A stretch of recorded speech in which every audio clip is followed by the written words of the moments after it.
Hello बच्चों, आपका स्वागत है हमारे YouTube चैनल साइनाथ क्लासेस करौजीकला में। क्लास 10 के लिए जो महत्वपूर्ण प्रश्नों की सीरीज चल रही थी उसमें हम लोग क्या कर रहे थे कि बहुविकल्पी प्रश्न जो पिछले वर्ष के मॉडल पेपर थे, पिछले वर्ष के जो पेपर थे उसमें जो प्रश्न बहुविकल्पी के रूप में आए हैं उन प्रश्नों को हम लोग क्या कर रहे थे, सॉल्व कर रहे थे। तो आज का ये तीसरा वीडियो है बहुविकल्पी प्रश्न का। ठीक है, तो आइए हम क्या करते हैं, इसे सॉल्व करते हैं। तो हमारा पहला प्रश्न है कि यदि tan थीटा बराबर 3/4 तो cos थीटा का मान होगा। हमें क्या करना है, यहाँ tan थीटा का मान दिया है, cos थीटा का मान निकालना है। तो इन ऑप्शन दिया, ऑप्शन नंबर ए में 4/5, बी में 3/5, सी में 4/3, डी में 5/4। तो आइए हम क्या करते हैं, इसमें से कौन सा ऑप्शन होगा सही, इसी को हम क्या करते हैं, टिक करते हैं। यहाँ हम सॉल्व करते हैं। देखिएगा इधर हम सॉल्व कर रहे हैं। ये हमारा प्रश्न है tan थीटा बराबर कितना लिखा है, 3/4। ठीक है, आइए यहाँ पे एक हम समकोण त्रिभुज बनाते हैं। ये देखिए हमारा समकोण त्रिभुज है, इस कोण को हम क्या मान लिए हैं, थीटा। तो tan बराबर आप जानते हो क्या होता है, tan बराबर लंब बटे आधार। लंब बटे क्या होगा, आधार। तो लंब का मान कितना हो गया, 3, और आधार कितना हो गया, 4। आपको मालूम है कि कोण के सामने की जो भुजा होती है उसी को हम क्या कहते हैं, लंब कहते हैं। और जिस पर कोण बना है उसको क्या कहेंगे, आधार कहेंगे। और 90 के सामने का, जब ये समकोण हुआ तो 90 डिग्री का एंगल हुआ, 90 के सामने की जो भुजा है इसको हम क्या कहेंगे, कर्ण। तो चलिए हम यहाँ कर्ण का मान निकालते हैं। इसका नाम रख लेते हैं ए बी सी। तो यहां लिखेंगे समकोण त्रिभुज ए बी सी में यहां देखिएगा क्या लगाना, हमें पाइथागोरस प्रमेय से। तो पाइथागोरस प्रमेय आपको मालूम होगा कि कर्ण का वर्ग बराबर आधार का वर्ग और प्लस क्या हो जाएगा, लंब का वर्ग। प्लस किसका वर्ग होगा, लंब का वर्ग। तो कर्ण को हमने AC का है तो AC का वर्ग बराबर आधार आपका कितना है, 4 है, तो 4 का स्क्वायर प्लस लंब। देखिए लंब कितना है, 3 है, 3 का स्क्वायर हो गया। तो AC स्क्वायर बराबर 4 चौक 16 प्लस 3 त्रिक का कितना हुआ, 9 हुआ। तो AC स्क्वायर बराबर कितना हो गया, 25। AC बराबर कितना हो जाएगा, 5। यानी इसका हम वर्गमूल निकालेंगे। AC का मान कितना आ गया, 5 सेंटीमीटर। ये देखिए AC का मान कितना आ गया है, 5 सेंटीमीटर। ठीक है, ये किसका मान आ गया है, AC का मान। अब देखिएगा हमें किसका मान ज्ञात करना है, cos थीटा का। तो चलिए यहां लिखते हैं cos थीटा। cos बराबर आपको फार्मूला याद ही होगा, cos बराबर क्या होता है, आधार बटे कर्ण। क्या हो जाएगा, आधार बटे कर्ण। ठीक है, लाल बटे कक्का से आपको याद ही होगा। तो cos बराबर क्या है, आधार बटे कर्ण। तो आधार कितना हो गया, आधार आपका हो गया, यहाँ पे आधार का मान 4 हो गया और कर्ण का मान कितना हो गया, 5। तो 4/5। ये देखिए ऑप्शन कहाँ 4/5 है, तो ऑप्शन नंबर ए हमारा क्या है, सही है। तो आइए अपने अगले प्रश्न पे चलते हैं। इसे हम क्या करते हैं, इरेज कर लेते हैं।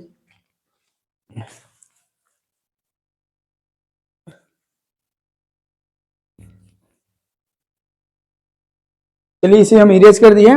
आइए अगला प्रश्न क्या है, प्रश्न संख्या 2। एक पासे को एक बार फेंका जाता है तो एक सम संख्या आने की प्रायिकता। हमसे क्या पूछा जा रहा है कि एक पासे को क्या किया जाता है, एक बार फेंका जाता है तो सम संख्या आने की प्रायिकता बतानी है। तो पहले देखिए आप पासा है, तो हमने आपको पिछले भी वीडियो में बताया है कि पासे पर 1 से 6 तक के अंक अंकित होते हैं। यानी पासे पे क्या लिखा रहता है, 1 2 3 4 5 और 6। तो पासे पर 1 से 6 तक के अंक अंकित हैं। अब इसमें से कह रहा है कि एक पासे को एक बार फेंका जाता है तो एक सम संख्या। तो पहले एक कुल अंक हो गया पासे पर, ये देखिएगा कुल अंक है पासे पर, और सम संख्या कितनी इसमें है, सम संख्या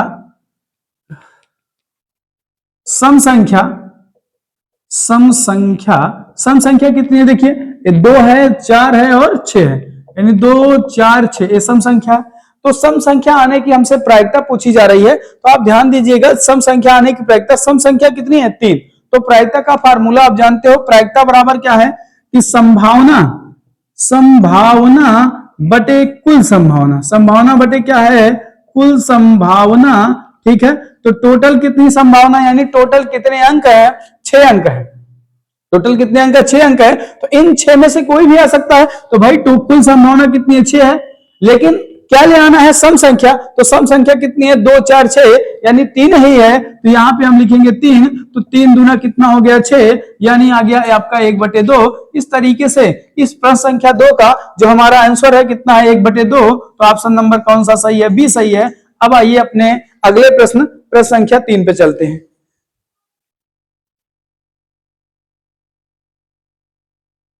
चलिए ये देखिए प्रश्न संख्या 3 है, क्या है कि निम्नलिखित बारंबारता बंटन का माध्यक वर्ग होगा। क्या करना है, निम्नलिखित बारंबारता बंटन का माध्यक वर्ग हमें बताना है। तो इसमें से कौन सा माध्यक वर्ग होगा। देखिए माध्यक कहिए चाहे आप क्या कहिए, माध्यिका कहिए, चाहे आप माध्यिका कहिए, दोनों बात एक ही है। चाहे आप क्या कहिए, माध्यक कहिए, चाहे आप क्या कहिए, माध्यिका कहिए, तो दोनों का मतलब क्या है, एक ही है। ठीक है, तो घबराना नहीं है आपको, चाहे माध्यक कहे, चाहे मध्यांक कहे, चाहे माध्यिका कहे, तो हमें क्या निकालना है, माध्यिका ही निकालनी है। इस माध्यिका माध्यक वर्ग बताना है, वर्ग बताना है। तो हमने पिछले वीडियो में बताया था, देखिए यहां मैं सॉल्व कर रहा हूं। यहां दिया क्या है, वर्ग अंतराल, वर्ग अंतराल, वर्ग अंतराल दिया है। तो यहां देखिएगा वर्ग अंतराल, वर्ग अंतराल तो कितना है, 0 से 10, 10 से 20, 20 से 30, 30 से 40, 40 से 50, ये हो गया। इधर देखिए बारंबारता है, बारंबारता, बारंबारता देखिएगा, बारंबारता में क्या दे रखा है, 7, देखिए यहां दिखाई नहीं दे रहा होगा, मर जा रहे हैं, 7 8 15 10 5, कितना है, 7 8 15 10 5 हो गया। ठीक है, अब हम क्या निकालेंगे, देखिए ये बारंबारता है, तो बारंबारता के बाद आप क्या निकालिए, संचयी बारंबारता, तो जिसको हम CF से दिखाते हैं, यानी कम्युलेटिव फ्रीक्वेंसी। यहां संचयी बारंबारता ही आपको अच्छे से निकालना है। तो देखिएगा ये 7 है, तो 7 को ऐसे लिख दीजिए, 7 में 8 जोड़िए तो 8 7 कितना होगा, 15, 15 15 कितना हो गया, 30, 30 10 कितना हो गया, 40, 40 5 कितना हो गया, 45। ठीक है, तो संचयी बारंबारता का जो अंतिम पद होता है, संचयी बारंबारता का जो अंतिम पद है, इस बारंबारता के योग के क्या है, बराबर है। तो हम क्या कर सकते हैं, बारंबारता का योग यानी कितना आएगा, 45 आएगा। तो n बराबर हमारे पास 45 मिल गया, n/2 बराबर कितना होगा, 45 बटे कितना हो गया, 2। ठीक है, 45 बटे 2, तो मतलब कितना होगा, देखिएगा 45 बटे 2, तो 2 दूना 4 हुआ, 2 दूना 4.5 यानी 22.5 आ रहा है। तो 22.5 देखिए माध्यक CF में कहा मिलेगा, तो 30 में ही आपको 22.5 मिलेगा। तो ये देखिए यहां आपका क्या हो गया, माध्यक वर्ग कौन सा मिला, 20 से 30। तो यहां देखिएगा 20 से 30 कौन सा ऑप्शन है, ऑप्शन नंबर ए, सी आपका क्या है, सही है। देखिए यहां से आप एक तरीके से और जो है माध्यक वर्ग बता सकते हो। ध्यान से पहले समझिए, हम कह रहे हैं, मान लीजिए कि हम CF नहीं निकाल रहे हैं, तो इस CF को क्या कर लेते हैं, हटा लेते हैं। चलिए CF हट गया, तो आपको बिना CF निकाल, देखिए आप क्या करिए, इस बारंबारता का योग कर लीजिए। तो बारंबारता का योग करोगे तो 45 मिलेगा। ठीक है, क्या मिलेगा, देखिए 8 7 15, 15 15 30, 30 10 40 5 कितना हुआ, 45। अब 45 का आधा करिए, तो 45 का जब हम आधा किए तो 22.5 आया। अब आप ये देखिए कि 22.5 इस वर्ग अंतराल में कहां मिलेगा, तो 20 और 30 के बीच में ही तो 22.5 होता है कि नहीं होता है। तो यही आपका आंसर क्या हो जाएगा, 20 से 30। तो आप इस तरीके से भी वर्ग अंतराल को बता सकते हो। ठीक है, तो यहां देखिए 20 से 30 के बीच में ही हमारा 22.5 आएगा, तो इसलिए हमारा ऑप्शन नंबर कौन सा सही हुआ था, सी सही हुआ था। ठीक है, अब आइए अगले प्रश्न संख्या 4 पे आते हैं। कह रहा है कि निम्नांकित सारणी का बहुलक वर्ग होगा। तो बहुलक वर्ग बताना है। ये देखिए आपके पास सारणी वर्ग अंतराल दिया है, 0 से 5, 5 से 10, 10 से 15, 15 से 20, 20 से 25, और बारंबारता दिया है 2 7 11 8 6। ठीक है, हमें क्या बताना है, ये देखिएगा बहुलक वर्ग। ठीक है, क्या बताना है, बहुलक वर्ग। आपको मालूम है कि बारंबारता, बारंबारता जिसकी अधिक होगी, जो बारंबारता ज्यादा होगी, वही वर्ग अंतराल या वही वर्गांतर क्या होगा, उसका वर्ग अंतराल कहलाएगा। तो इसमें आप देख रहे हो बारंबारता में सबसे ज्यादा कौन है, 11, 11 के सामने कौन सा वर्ग अंतराल है, 10 से 15। तो हमारा आंसर क्या हो जाएगा, 10 से 15, यानी ऑप्शन नंबर डी। तो इस तरीके से इस प्रश्न का आंसर कौन सा हो गया, ऑप्शन नंबर डी। तो अब चलते हैं अगले प्रश्न पे। अगला प्रश्न संख्या 5 है। यदि 3 cot a बराबर 4, तो 1 + tan स्क्वायर a बटे 1 - tan स्क्वायर a बटे 1 + tan स्क्वायर a का मान होगा। हमें क्या करना है, यहाँ पे देख रहे हो आप 3 cot a का मान 4 दिया है, तो 1 minus tan square a 1 plus tan square a का मान हमें बताना है। तो आइए यहाँ पे हम क्या करते हैं, सॉल्व करते हैं बगल में। तो दिया कितना है, 3 cot a बराबर कितना है, 4 है। तो आप भी जान रहे हो कि यहाँ 3 क्या है, मल्टीपल है, गुणा है, इधर आएगा भाग होगा। तो यहाँ देखिएगा cot a बराबर 4/3, ठीक है। यहाँ cot a का मान आया। अब कुछ बच्चे क्या करते हैं कि cot a आ गया है तो यहाँ पे एक समकोण त्रिभुज बनाएंगे, काट बराबर आप त्रिकोणमितीय अनुपात का फार्मूला लगाते हैं, तो वहां से tan का मान निकालते हैं। तो आपको इतना करने की जरूरत नहीं है, क्योंकि काट का अपोजिट ही tan, या tan का अपोजिट ही क्या होता है, काट होता है। तो अगर हमें tan का मान ले आना है तो tan a बराबर लिखेंगे तो 3 ऊपर चला जाएगा, 4 कहां चला आया, नीचे चला है, ठीक है। अब यही मान उठा के यहां रखना है, तो 1 माइनस कितना है, देखिएगा tan स्क्वायर a है और बटे 1 प्लस कितना है, tan स्क्वायर a है, ठीक है। यहां तक तो आपको समझ में आ ही रहा। हम क्या करते हैं, यही tan का मान उठा के यहां रखेंगे, तो 1 माइनस tan a का मान कितना है, 3 बटे कितना है, 4 है, इसका स्क्वायर है, और बटे 1 प्लस कितना होगा, 3/4 का इसका स्क्वायर, ठीक है। तो 1 माइनस, ध्यान से देखिएगा, इसका वर्ग करोगे तो 9/4 चौक कितना, 16, और नीचे आएगा 1 प्लस 9 बटे कितना आएगा, 16 आया, ठीक है। आप इसका तिरछा गुणा कर लीजिए, तो 16 का गुणा यहां करोगे तो 16 माइनस 9 बटे कितना आ गया, 16, और बटे 16 यहां गुणा करोगे तो 16 प्लस कितना, 9 बटे आ गया 16, तो 16 से 16 कट गया। यहां देखिए 16 में 9 गया, 9 7 16, तो 7 आ गया, और 16 9 कितना हो गया, 25, तो 7/25 ए ऑप्शन नंबर कौन सा है, 7/25 ऑप्शन नंबर कौन सा, ए हो गया, ठीक है। तो 7/25 किस में आया, ऑप्शन नंबर ए में, यही हमारा क्या है, सही आंसर है, ऑप्शन नंबर कौन सा, ए। अब आइए चलते हैं प्रश्न संख्या अगले, यानी प्रश्न 6 पे। इसे यहां से इरेज करते हैं। ये देखिए प्रश्न संख्या 6 क्या है कि 1 प्लस कॉट स्क्वायर थीटा बटे 1 प्लस tan स्क्वायर थीटा का मान होगा। तो ऑप्शन क्या है, पहला है sec square theta, cosec square theta, tan square और काट स्क्वायर। इन चारों ऑप्शन में से कोई ना कोई ऑप्शन सही होगा। इसे आपको क्या करना है, सॉल्व करना है। देखिए 1 प्लस क्या है, कॉट स्क्वायर थीटा बटे 1 प्लस tan स्क्वायर थीटा, ठीक है। एक बात आप समझ लीजिए कि अगर आपको सर्व संख्या याद होगी, त्रिकोणमिति सर्व संख्या 3 सर्व संख्या है, अगर आपको याद है तो आप आसानी से क्या कर सकते हो, सॉल्व कर सकते हो। देखिए पहली सर्व संख्या हमने आपको बताया था sine square theta plus cos square theta बराबर 1 होता है। उसके बाद है सेक, दूसरी सर्व संख्या हमने आपको क्या बताया था कि आप इसमें साइन से भाग करके निकाल सकते हो, कॉस स्क्वायर से भाग करके निकाल सकते हो। जब साइन स्क्वायर से भाग करके आप निकालोगे तो यहां आ जाएगा 1 प्लस यहां कॉट स्क्वायर थीटा बराबर cosec square theta, cosec square theta. और जब आप यहां कॉस से भाग करोगे तो कितना आपका आ जाएगा,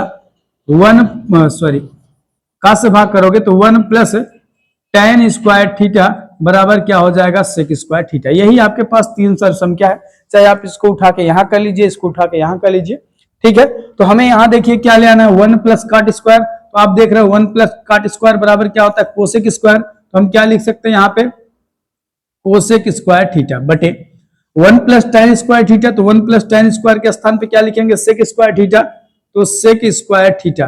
ये देखिएगा हमने आपको बताया था पिछली वीडियो में कि सेक किसका उल्टा होता है, साइन का, और सॉरी गलती हो गई, कोसेक किसका उल्टा होता है, साइन का, और सेक किसका उल्टा होता है, कास का, ठीक है। तो यहां देखिएगा अगर हम इसको साइन लिखे हैं तो साइन थीटा बराबर 1 अपान क्या होता है, कोसेक थीटा, ठीक है, देख रहे हो ना।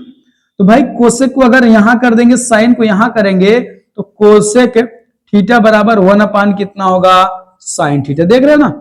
तो हम आसानी से जो कोसेक है उसको हम नीचे ले आएंगे तो 1 बटे क्या बन जाएगा, साइन। तो यहां हो जाएगा 1 बटे कितना, साइन स्क्वायर थीटा, और ये नीचे से ऊपर जाएगा इंटू हो जाएगा कितना, कॉस स्क्वायर थीटा बटे 1, ठीक है। अब आप इसको गुणा करिएगा तो ऊपर आ जाएगा कॉस स्क्वायर थीटा, नीचे कितना आ गया, साइन स्क्वायर थीटा, और कॉस बटे साइन को ही कहते हैं कॉट स्क्वायर थीटा। तो हमारा ऑप्शन क्या आया, कॉट स्क्वायर थीटा। एक किस ऑप्शन में है, ऑप्शन नंबर डी, इसी में जो है कॉट स्क्वायर है, यही हमारा क्या है, सही आंसर है, ठीक है। आइए अगले प्रश्न में आते हैं।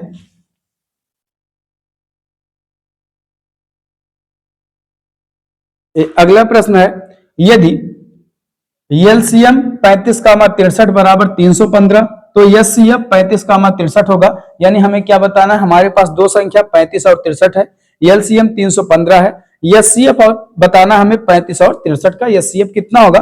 तो हमारे पास चार ऑप्शन, ए में 5 दिया है, बी में 7, सी में 9 और डी में 11। इन चार ऑप्शन में से कोई ना कोई ऑप्शन आपका सही होगा। तो चलिए इसे हम सॉल्व करते हैं। हमने आपको पिछली वीडियो में फार्मूला बताया था कि पहली संख्या यानी फर्स्ट नंबर, पहली संख्या गुणे दूसरी संख्या बराबर होता है LCM गुणे क्या होता है HCF। ये होता है पहली संख्या गुणे दूसरी संख्या बराबर लसा गुणे मासा आप कहते हो। तो पहली संख्या कितनी है, यहाँ पे 35 है, दूसरी कितनी है 63 है, तो हो जाएगा 35 गुणे कितना 63, 35 है, 35 गुणे कितना हो गया 63 बराबर, यहां देखिएगा एलसीएम इसका, एलसीएम 35 और 63 का 315 है, तो एलसीएम कितना है 315। तो एचसीएफ हमें बताना है, तो HCF ए रहने दीजिए, क्योंकि हमें क्या बताना है, HCF बताना है। तो चलिए थोड़ा सा इसको कैंसिल आउट करके जो सिंपल कर लेते हैं। तो 3 से 5 से काट दें, 5 7 35 हुआ, 5 से काटेंगे 5 6 30, एक बचा 5 3 15 हो गया। देखिए 63 से 63 क्या हो गया, कट गया, यहां बचा 7 बराबर इधर क्या होता है HCF। तो HCF क्या आ गया 7। ये ऑप्शन कौन सा है, ऑप्शन नंबर बी हमारा क्या है, सही है। ठीक है, तो इस तरीके से इस प्रश्न का जो आंसर होगा वो क्या होगा 7, यानी ऑप्शन नंबर कौन सा हो गया, बी है। आइए अगले प्रश्न पे, प्रश्न संख्या 8 है, कैडी में 2 और 2 माइनस कैडी में 2 का गुणनफल होगा। यानी हमें क्या बताना है कि ये जो कैडी में 2 है और 2 माइनस कैडी में 2 है, इन दोनों का क्या बताना है, गुणनफल बताना है। ठीक है, यानी गुणा करने पे हमें क्या प्राप्त होगा, यही हमें बताना है। ए बराबर क्या है, एक परिमेय संख्या, बी बराबर क्या है, ए क्या है, एक अपरिमेय संख्या, बी बराबर क्या है, एक परिमेय संख्या, सी बराबर एक पूर्णांक, डी बराबर उपर्युक्त में से कोई नहीं, यानी इनमें से कोई ऑप्शन आपका नहीं होगा। ठीक है, तो चलिए यहां बताते हैं आपको, यानी क्या दिया प्रश्न संख्या 8 में, 8 वाला देखिएगा, दिया है कि कैडी में 2 गुणे कितना है, 2 माइनस कैडी में 2। ठीक है, कैडी में 2 गुणे कितना है, 2 माइनस कैडी में 2। तो चलिए हम इसका गुणा कर लेते हैं। कैडी में 2 का गुणा 2 से करोगे तो 2 कैडी में कितना आ गया, 2 आया, माइनस जब आप कैडी में 2 गुणा 2 करोगे तो कितना मिलेगा, 2 मिलेगा। ठीक है, कितना आएगा, 2। ठीक है, अब यहां देखिए इस पूरे संख्या में हमें क्या मिला, अगर हम 2 कॉमन करते हैं तो कैडी में 2 माइनस 1 मिला, यानी हमें यहां पर एक जरूर कैडी में संख्या मिल गई। तो अगर किसी संख्या में कोई कैडी वाली संख्या है, गुणा करने पर या जोड़ने पर या घटाने पर अगर कैडी वाली संख्या मिलती है, तो इस तरीके से एक ऐसी संख्या होगी, अपरिमेय होगी। तो हमारा आंसर कौन सा होगा, एक अपरिमेय संख्या होगा। यानी इन दोनों का अगर हम गुणा करते हैं तो हमें क्या मिलेगा, अपरिमेय संख्या। अच्छा, एक बात और आपको जानना है, जैसे हमारे पास कोई भी अपरिमेय संख्या है, उस अपरिमेय संख्या में चाहे कुछ जोड़ा जाए, कुछ का मतलब चाहे परिमेय संख्या जोड़ा जाए, चाहे अपरिमेय संख्या जोड़ा जाए, या घटाया जाए या गुणा किया जाए, तो हमेशा हमें अपरिमेय संख्या ही प्राप्त होती है। यहां देख रहे हो ए भी अपरिमेय संख्या है, और यहां इसके कारण ए भी अपरिमेय संख्या, इन दोनों का गुणन क्या मिला, एक अपरिमेय संख्या मिला। ठीक है, आइए अगले प्रश्न में, प्रश्न संख्या क्या है, 9 है। 9 में क्या दिया है कि चित्र में डी समांतर बीसी, देख रहे हो ये लाइन, ये चित्र है ए बी सी है, इसमें ये डी लाइन जो है इस बीसी के क्या है, समांतर है।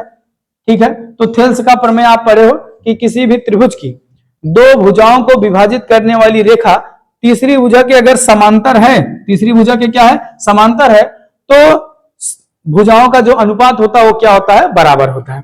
तो यहां देख लीजिए कि यह इसकी लाइन के समांतर है, तो इसका मतलब AE और EC, AD और DB यह क्या होगा, बराबर होगा। यहाँ AD का मान दिया है, DE का मान दिया है, DB का मान दिया है, और BC का मान हमें बताना। देखिए AD का मान कितना है, 3, A से D तक कितना 3 है, D से E तक दिया है, D का मान कितना दिया है, 4 दिया है, DB का मान कितना दिया, DB का है, DB का मान दिया 1.5, और यहां से BC का मान पूछ रहा है, किसका मान पूछ रहा है, इस BC का मान पूछ रहा है। ठीक है, तो हमें क्या करना है, जब इस BC का मान हमें निकालना है, तो एक काम कर लेते हैं, BC का मान हम यहां से फाइंड करेंगे।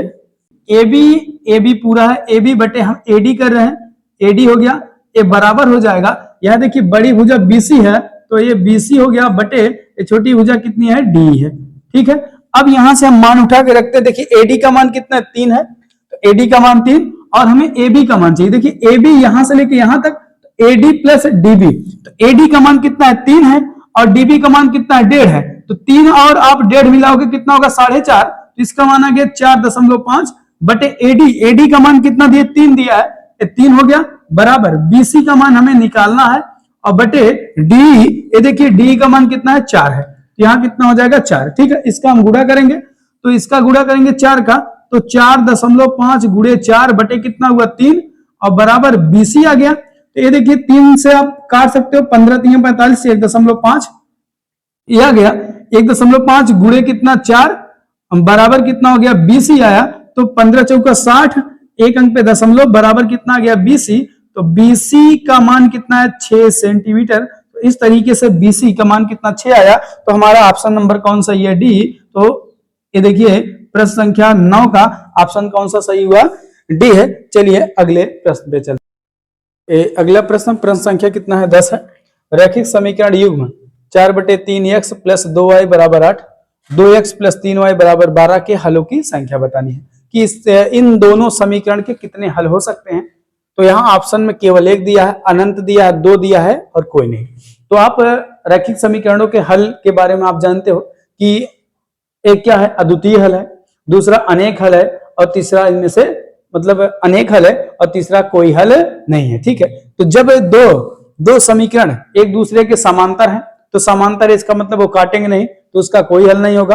और अगर एक दूसरे को प्रतिच्छेदित करें, जैसे ये काट रहे हैं, तो एक हल जिसको हम अद्वितीय हल कहते हैं। और तीसरा क्या है कि जब ये एक दूसरे के क्या है, संपाती हैं, तो संपाती होते हैं तो उसका क्या होता है, अनेक हल होते हैं। तो आइए हम पता करते हैं कि इसका कितना हल होगा। तो पहले एक हल के लिए, एक हल के लिए, ठीक है, एक हल के लिए तो क्या होता है condition, A1/A2 not equal to B1/B2। ठीक है, अगर यह शर्त जो है फॉलो हो रहा है तो इसका मतलब इसका एक ही हल होगा। तो चलिए देखिए, ए जब आप कंपेयर करते हो तो A1 A होता है, A B होता है, A C होता है, A होता है, B होता है, C। देखिए हमें A और B की जरूरत है। A का मान कितना है, यानी A1 4/3 और बटे A2 का मान कितना है, 2 है, नॉट इक्वल टू B1 का मान कितना है, 2 बटे यहाँ कितना होगा, 3। ठीक है, एक काम करते हैं, इसको इधर ले जाते हैं। देखिए 2 से 4 कट जाएगा तो 2/3 और ये नॉट इक्वल टू 2/3 आया। तो 2/3 के बराबर होता है, ऐसा तो नहीं है कि नॉट इक्वल टू होता। तो इसका मतलब ये फॉलो नहीं हो रहा है, तो इसका एक हल तो हो ही नहीं सकता, केवल एक हल होगा। तो ये ऑप्शन गलत है। ठीक है, अब आइए दूसरे पे चलते हैं।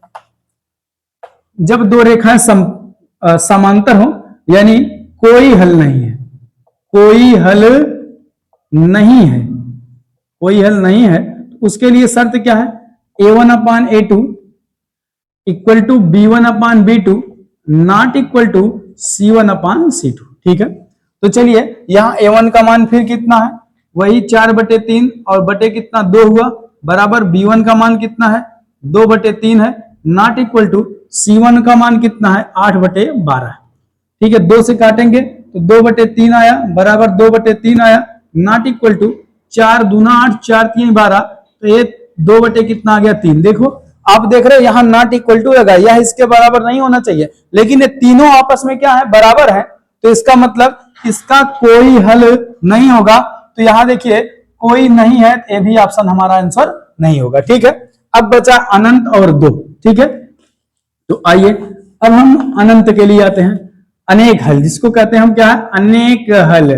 अनेक हल, अनेक हल का कंडीशन है A1/A2 equal to B1/B2 equal to C1/C2। ठीक है, यही है। तो देखिए A1/A2 वही 4/3/2 और बराबर 2/3 और बराबर 8/12। ठीक है, 2 से काटेंगे तो हो जाएगा 2/3 बराबर 2/3, यहाँ 4 दूना 8, 4 3 12, तो बराबर 2/3, यानी इसका क्या होगा, तीनों आपस में क्या है, बराबर है। तो अनेक हल, अनेक हल का मतलब क्या है, अनंत हल, इसके क्या होंगे, अनंत हल। तो यही ऑप्शन नंबर कौन सा सही हुआ, हमारा बी सही हुआ। ठीक है, तो आइए अगले प्रश्न संख्या कौन सा हमारा 11 है, इसको सॉल्व करते हैं। यहां दिया है द्विघात समीकरण 3x² - 4 कड़ी में 3x + 4 बराबर 0 का विविक्त कर। तो विविक्त कर का फार्मूला आप जानते हो, बी स्क्वायर माइनस 4ac, यही होता है डी के बराबर। तो डी बराबर बी का मान देखिए, ए का मान है, ए बी का मान है, सी का मान। तो ए का बी का मान कितना है देखिएगा, -4 का डी में 3, तो -4 का डी में 3 का होल स्क्वायर -4 गुणे ए का मान कितना है 3 है, ये 3 हो गया। सी का मान कितना है 4 है। तो चलिए, तो डी बराबर यहां देखिएगा, डी बराबर इसका वर्ग करेंगे तो माइनस का वर्ग प्लस होगा, 4 चौक 16, 16 तिया कितना हो गया 48, अब माइनस 4 चौक 16 तिया 48, 48 से 48 कट गया, तो उस समय विविक्त कर यानी विविक्त कर का मान कितना आ रहा है 0। तो ऑप्शन नंबर हमारा कौन सा सही हुआ, सी सही हो गया। ठीक है, आइए एक प्रश्न और है, प्रश्न संख्या क्या है 12।